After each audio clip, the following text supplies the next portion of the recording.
कभी कभी प्यार सिर्फ दिलों का रिश्ता नहीं होता, वो उन रूहों का बंधन होता है जो किसी रहस्य में कैद होती है। कुछ ऐसी ही कहानी ये थी। वो शाम शहर के बाहर की थी। पेड़ों के बीच से उतरती धूप, झील पर झिलमिलाती परछाइयाँ और आर्यन जो पहली बार काव्या को देख रहा था। काव्या सफेद दुपट्टे में खड़ी थी। उसकी आंखों में कुछ था, शांति, लेकिन कहीं गहराई में एक छिपा हुआ डर। आर्यन ने कदम बढ़ाए, घुटनों के बल बैठा और बोला, काव्या, शायद तुम्हें अजीब लगे पर मैं तुम्हें पहली नजर में ही चाहने लगा हूँ। काव्या ने उसकी ओर देखा, होंठ खुले मगर आवाज नहीं निकली। अचानक वो पलटी, दुपट्टा समेटा और बोली, तुम नहीं जानते आर्यन, कुछ बातें कहना मना है। आर्यन कुछ समझ पाता उससे पहले ही काव्या धुंध में गुम हो गई और तभी हवा में ठंडक फैल गई और आर्यन को महसूस हुआ जैसे कोई उसकी पीठ के पीछे खड़ा हो। उसने मुड़कर देखा, एक लंबी काली कोट पहने आदमी, हाथ में लाठी जैसी छड़ी और चेहरे पर वो मुस्कान जो किसी इंसान की नहीं लगती थी। अगले दिन आर्यन ने उसे फिर देखा। इस बार वो बिल्कुल अलग थी, नारंगी साड़ी में, चेहरे पर मुस्कान और आंखों में चमक। काव्या, आर्यन चौंका, तुम कल इतनी डरी हुई क्यों थी? काव्या मुस्कुराई, कल? मैं तो कल यहाँ थी ही नहीं।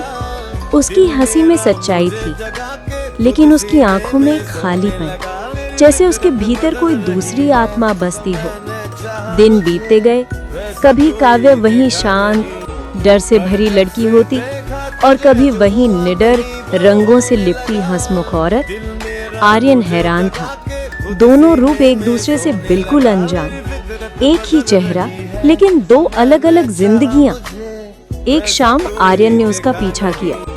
वो एक सुनसान हवेली के पिछवाड़े पहुंची, जहां हर दीवार पर अजीब चिन्ह बने थे। काव्या वहां खड़ी किसी से बात कर रही थी, उसी आदमी से जो छड़ी लिए मुस्कुरा रहा था। समय आ गया है एजेंट के, तुम्हारी दोहरी पहचान अब और नहीं छिपेगी। आर्यन के पैरों तले जमीन खिसक गई। एजेंट के? वो चुपचाप वो पास गया, लेकिन जैसे ही काव्या ने पीछे देखा, उसकी आंखें लाल चमकने लगी और उसकी आवाज बदल गई। आर्यन, तुम यहाँ कैसे? आर्यन बोला, काव्या, तुम कौन हो? वो हंसी, मैं वही हूँ जिससे तुम प्यार करते हो, पर जिस काव्या को तुम जानते हो वो तो सिर्फ एक चेहरा है। उसने अपने गले में पहनी चमकदार लटकन को छुआ और अचानक हवा में हल्की नीली रोशनी फैल गई।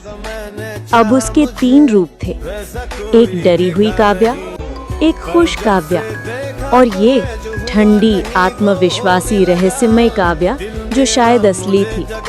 तुम सही हो आर्यन, मैं एक संगठन के लिए काम करती हूँ। हम लोगों की यादें मिटाकर उन्हें नई पहचान देते हैं। मेरा काम था खुद को 2 हिस्सों में बांटना, ताकि मेरा असली चेहरा कभी कोई ना जान सके। आर्यन चुप था, उसकी आंखों में आंसू थे। प्यार अब एक खतरनाक खेल बन चुका था। तभी वो आदमी जो अब तक छाया में था बोला, अब बहुत हो गया, उसे हमारे साथ चलना होगा। काव्या ने पीछे देखा और पहली बार उसके चेहरे पर डर नहीं था। उसने अपना लटकन तोड़ा और तेज आवाज के साथ वो रोशनी में बदल गई। उसकी आंखों में एक आखिरी चमक थी।